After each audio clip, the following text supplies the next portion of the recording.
You guys ready? Yes. There's going to be some details on this report that I'm going to skip over because some family members are here and it's hard enough for them to be here. So I'm going to be respectful to his brother and his aunt that is here. Okay? On December 21st, 2020, at about 15 to 10 p.m., we were called to 1000 Pine Gate Drive, which is close to a local, the USC Upstate school. The deputies got there and they found a Rodderick-Sparks. During our investigation, we found that Mr. Sparks was shot one time in the back, and later on he passed of his injuries at the local hospital. Now, this is a young man right here. This is Roderick.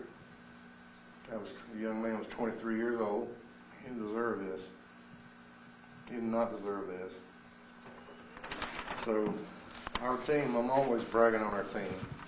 Our team did a really good job of investigating this case. And we identified a Tyshawn Isaac Gray Jordan of Sierra Ridge Road in Moore, a Marquise Deshawn Tart of 900 Heath Lane in Spartanburg, and a Trajan Jasiah Mack, 21 of Elders Pond Drive in Columbia. On February the 9th of this year, investigators presented the case to the Spartanburg County Solicitor's Office, and the suspect, Jordan, was named with numerous counts. Jordan was charged with the following: murder, possession of a weapon during a violent crime, discharge of a firearm into a dwelling. Tart was charged with accessory after the fact, and Mack was also charged with accessory after the fact. Both of them are felony A, B, and C in murder. We just were recently able to work with different agencies. Mr. Tart was taken into custody in his residence on February the 10th. Mack turned himself in to deputies, and Jordan fled the state, and he was subsequently taken into custody during the early morning hours in Springfield, Massachusetts. So he is back here. Jordan is back here in our jail. I just want to give a shout out to the people that helped us solve this case and get these men in custody.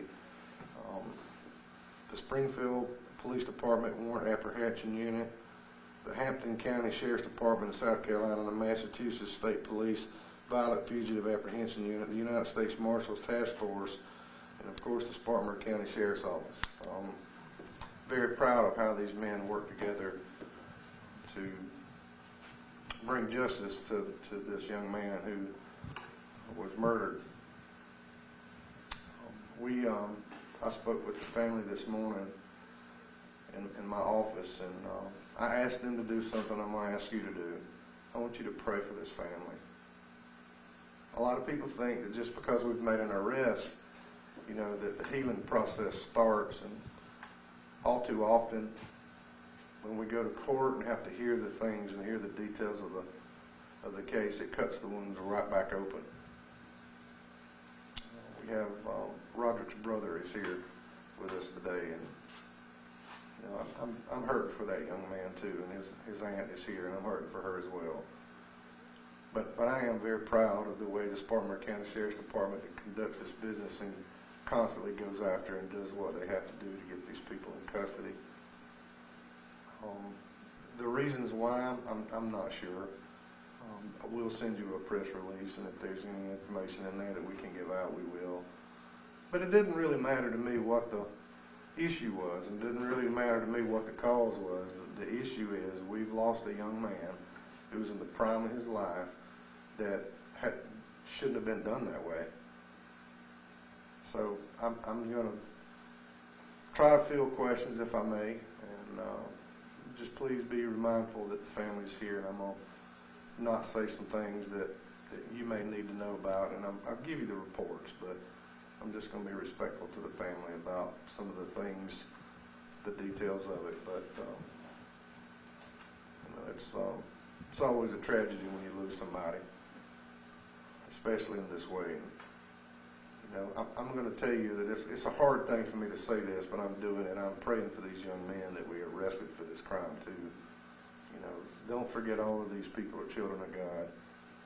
And I know God don't like the way we act sometimes, but they're all children of God, and we have to pray for their mercy. But I want you to certainly be in prayer for the Sparks family, okay? I'll try. Yes, ma'am? Did he know these 3 men that were involved in his death? I think that he had met them at the school. I think. Were they students as well? I'm not sure. I'm pretty sure that they met up here at the school somehow or another. They may have been. Can you tell us at all about why this happened? Was there an argument, fight? I'm not sure. I'm not sure. Seems like there was an argument or some targeting going on here, but whatever the case may be, you know, my message to the younger generation: this is not how you solve your problems. This is just not how you solve your problems. Just because somebody says something that disrespects you, or any of those things that may or may not happen in this case, that's no reason to shoot, especially into a dwelling. We can't be doing stuff like that, and we're better than that. And we're going to keep on pounding that we need mercy, and we need to pray, and we need to get back to the basics of the Bible. Yes, ma'am. I was going to ask if they were all students. Yeah, no, not all of them were students. So I know that Roderick was up here as a student. So you know, he was a kid trying to better himself. Were any of the suspects students? I don't think none of the suspects were students. They just, you know, and who knows if this was even the right person they were looking for? Who knows? Do you know how they ended up locating the one in Massachusetts?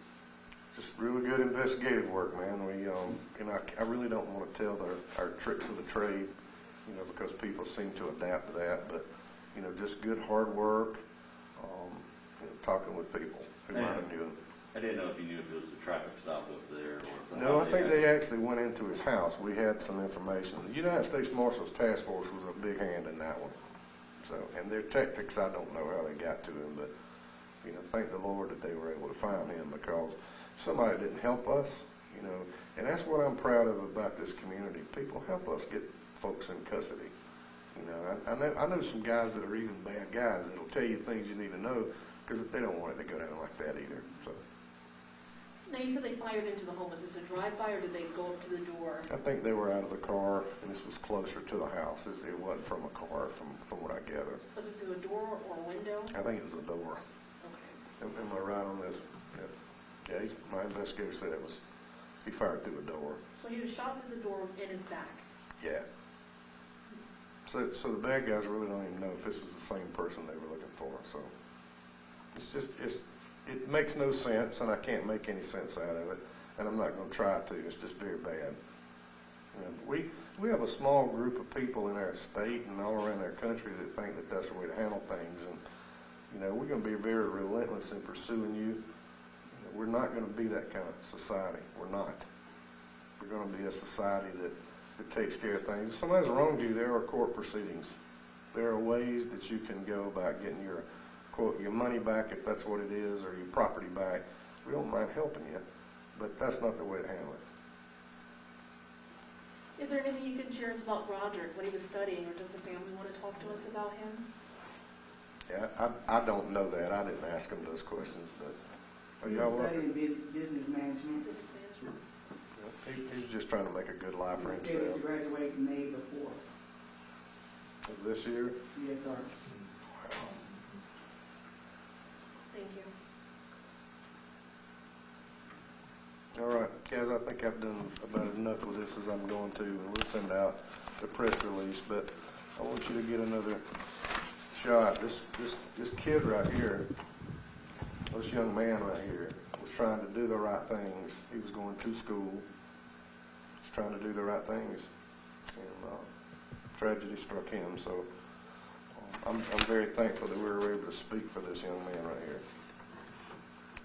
All right, thank you, guys. Thank you.